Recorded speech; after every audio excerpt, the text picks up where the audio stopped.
আসসালামু আলাইকুম। আমি সোনালী সুমি চলে এসেছি তোমাদের মাঝে। আমি আজ তোমাদের মাঝে ছোট্ট একটি ভ্লগ ভিডিও শেয়ার করব। ভিডিওটাই তোমাদেরকে দেখাবো কিভাবে খুবই কম উপকরণ দিয়ে খুবই সুস্বাদু স্যুপ নুডলস তৈরি করা যায়।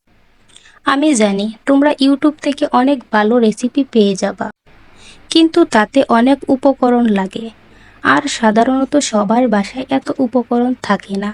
তাই খুবই কম উপকরণে এই রেসিপিটি দেখাবো তোমাদের। এই রেসিপিটায় না লাগে তেল, না পেঁয়াজ, না মরিচ, কোনোটাই লাগবে না।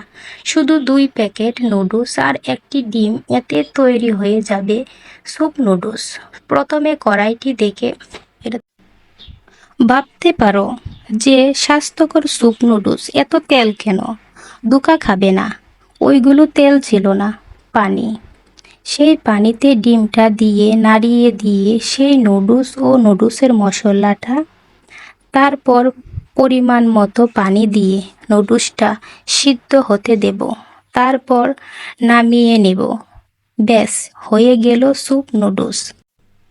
এই রেসিপিটায় তোমরা ম্যাগি নুডলস ব্যবহার করার চেষ্টা করবে, কারণ ম্যাগি নুডলসে অনেক টেস্ট পাওয়া যায়। আজকের ভিডিওটা এই পর্যন্ত।